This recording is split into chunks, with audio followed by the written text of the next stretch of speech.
Gehörernigkeiten. विराज बैठ, प्रसन्न हो? जी अभी ठीक। हाँ, नहीं, ठीक ही रहना चाहिए। हम आपको अपने प्रभु का विधान बताते हैं थोड़ा सा। जब प्रभु किसी पर कृपा करते हैं, ये वैभव मिलना कृपा नहीं है, ये पुण्य है। पुण्य से एक घोर पापी को भी बहुत, देखो, पाप करके भी उनका कोई पुण्य है जिससे वो सुकृत पूर्व के सुकृतवश चल रहे हैं, नया पाप है। ये वैभव बढ़ना या यश बढ़ना, ये भगवान की कृपा नहीं मानी जाती।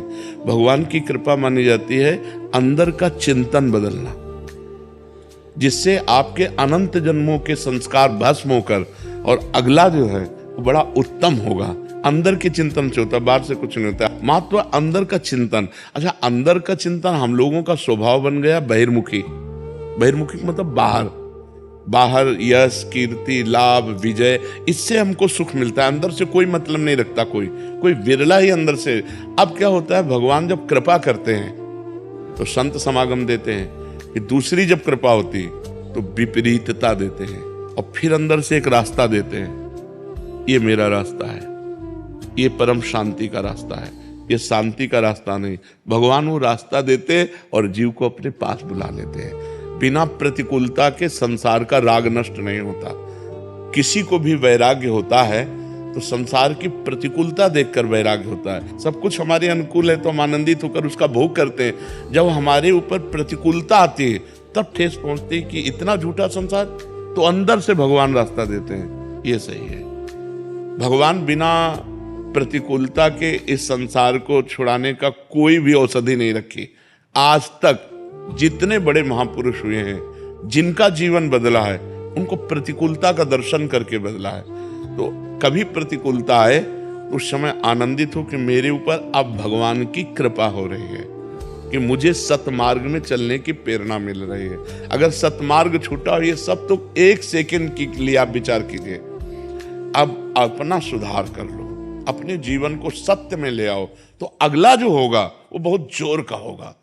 चाहे जन्म हो तो श्रीवान, कुलवान, धनवान, वैभव संपन्न ऐसे, और भक्ति की अनुकूलता, भक्ति की अनुकूलता।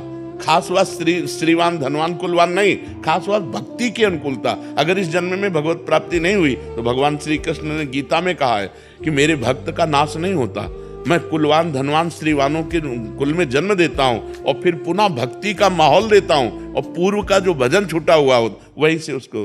अब बिल्कुल ऐसे ही रहो जैसे रह रहे हो, बिल्कुल संसारिक बन करके रहो, लेकिन अंदर का चिंतन आपका बदल जाए। अंदर के चिंतन में आपकी यश की भावना न रह जाए, अंदर के चिंतन में आपको धन बढ़ाने की भावना न रह जाए। अंदर का चिंतन हो जाए, प्रभु बहुत जन्म व्यतीत हो गए, अब एक बार आपसे मिलना चाहती हूँ, एक बार आपसे मिलना चाहते हैं प्रभु, मुझे आप चाहिए, अब संसार नहीं। तो बात बन जाएगी, तो बात बन जाएगी। तो इसलिए आनंद पूर्वक भगवान का नाम जप करो, बिल्कुल चिंता मत करो। बाबा, क्या नाम जप से हो जाएगा पूरा? ये हम अपने जीवन का अनुभव बताते हैं। सांख्य योग और अष्टांग योग और कर्म योग और भक्ति योग, चारों योगों में प्रवेश रहा है। पहले हम सन्यासी रहे 20 वर्ष सन्यासी रहे काशी विश्वनाथ जी।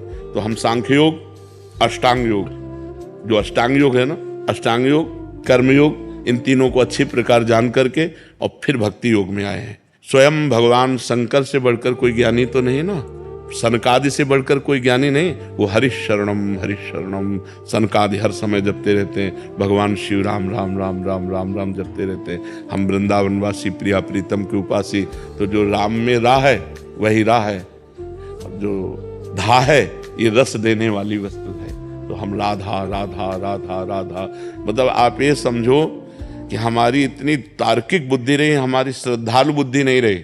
सन्यासी की जो बुद्धि होती है वो तर्क प्रधान होती है, कसौटी पर कसने पर।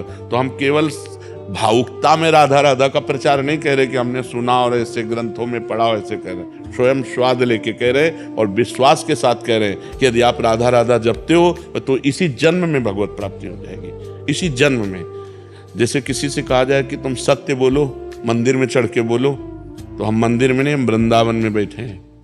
करोड़ों मंदिर इसकी समानता नहीं कर सकते, भगवान का परम धाम है। अगर राधा राधा नाम चल रहा है तो इसी जन्म में भगवत प्राप्ति हो जाएगी। हमारी आखिरी श्वास यदि राधा, तो मुझे श्री जी की प्राप्ति, भगवान की प्राप्ति हो जाएगी। इसमें कोई संशय नहीं, और किसी साधनों की कोई आवश्यकता नहीं। आप केवल अंदर ही अंदर चलाइए और लिखिए। देखो, हम जो कह रहे हैं उसको समझो।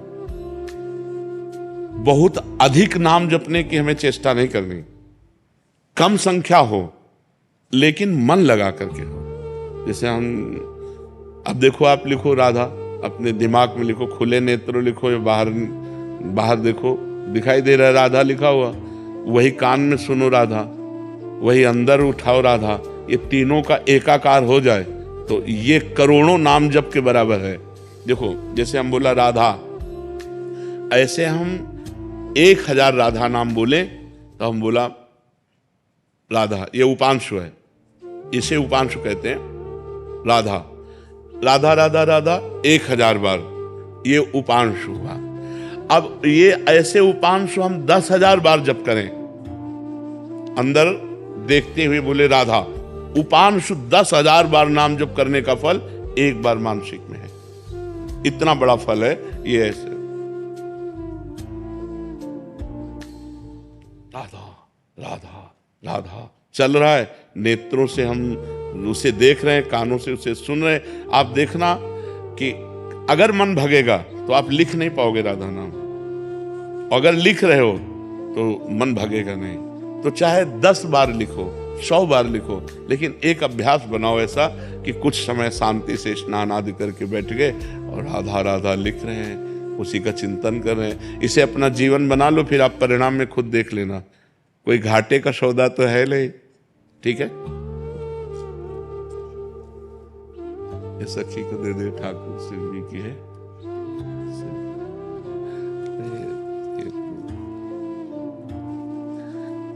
खूब आनंदित रहो, नाम जप करते रहो।